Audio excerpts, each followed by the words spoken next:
அன்னைக்கு அண்ணாமலை தலைவராக இருந்தார், நீங்கள் எல்லாம் உங்கள் கேமராலாம் அவர் பின்னாடி போச்சுன்னா அதில் ஒரு நியாயம் இருக்குது. ஏன்னா உங்களுக்கு சீப்பான கண்டென்ட் கொடுப்பார். அவர் சீப்பான கண்டென்ட். அவர் எப்பயுமே மக்கள்கிட்ட எஜுகேட்டிவாக பொலிட்டிக்கலாக எதையும் பேச மாட்டார். சீப் கண்டென்ட் கொடுப்பாரு. யாரை பற்றியாவது தப்பாக பேசுவார், எதையாவது ஒன்று பேசுவார்.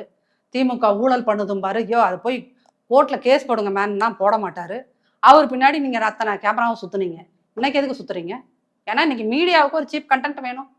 அந்த சீப் கண்டென்ட் கொடுக்குற ஆள் தான் வந்து Annamalai. Annamalai if he is really a leader என்ன பண்ணணும்? கன்ஸ்ட்ரக்டிவாக பேசணும். மீடியா போய் சொல்லிக் கொடுங்க. இன்க்ளூசிவ் பாலிடிக்ஸ்னால் என்னென்ன இருந்தாலும் சொல்லிக் கொடுங்க. வந்து எப்போ பார்த்தாலும் நீ வந்து டிவைட் அண்ட் ரூல், எங்கே போனாலும் இந்த வேலை தான். உன் பார்ட்டிக்குள்ளேயும் டிவைட் அண்ட் ரூல்.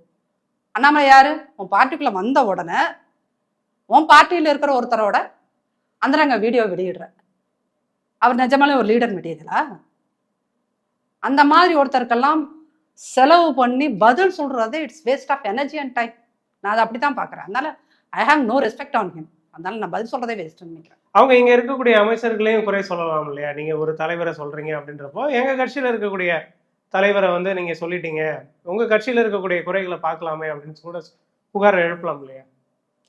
இல்ல அவரு வந்து என்ன புகார் சொல்ல முடியுங்களா? முன்னாள் அமைச்சர்கள் மேல இருக்க குற்றச்சாட்டுகளை எடுக்கலாம் சார். அவர் இன்ன வரைக்கும் என்ன பண்ணியிருக்காரு சார்? அவர் 3 வருஷமா 3.5 வருஷமா தலைவராக இருந்தாரு. என்ன பண்ணியிருக்காரு? போய் அமைதியா இருக்க குளத்துக்குள்ள கல்லை போட்டுட்டு எனக்கு என்னன்னு போயிடுவார். அதுதான் அந்த குளத்துல ரிங் சுத்திக்கிட்டே இருக்க வேண்டியதான். திமுக ஃபைல் 1, திமுக ஃபைல் 2 இத்தனை பண்ணீங்களே, உங்களால இவ்வளோ எவிடன்ஸ் கையில் வச்சிருக்கீங்களே சார். அப்போ நீங்க என்ன பண்ணணும்? உண்மையிலும் இவர் ஒரு IPS ஆஃபீஸராக இருந்தவர் தானே. He knows law very well. அப்போ அவர் என்ன பண்ணணும்? கோர்ட்டுக்கு போகணுமா இல்லையா? கோர்ட்டு போகணுமா இல்லையா? அதை விட்டுட்டு உண்மையிலுமே நீ மக்கள் தலைவன், மக்களுக்கான பிரச்சனைகளுக்கு நான் தீர்வு கண்டுபிடிக்கிறேன் அப்படின்னா நீ கோர்ட்டில் போமா. உன் கையில் வச்சிருக்க எவிடன்ஸ் எல்லாம் எடுத்துட்டு கோர்ட்டுக்கு போங்க. எதுலையும் போறதில்ல. வந்துட்டு அந்த சலசலப்பை கிரியேட் பண்ணணும். இந்த அண்ணா யூனிவர்சிட்டி கேஸ்லயே ஒரு சலசலப்பை கிரியேட் பண்றாரு, அவ்வளவுதான்.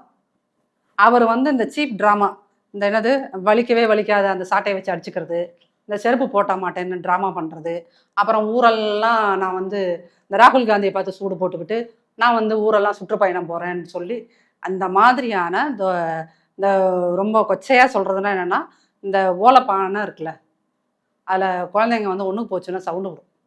அந்த மாதிரி சீப் காரியம் பண்ணுறது தான் இவர் ஆலை ஒழிய is not at all leader. அவ்வளோதான்.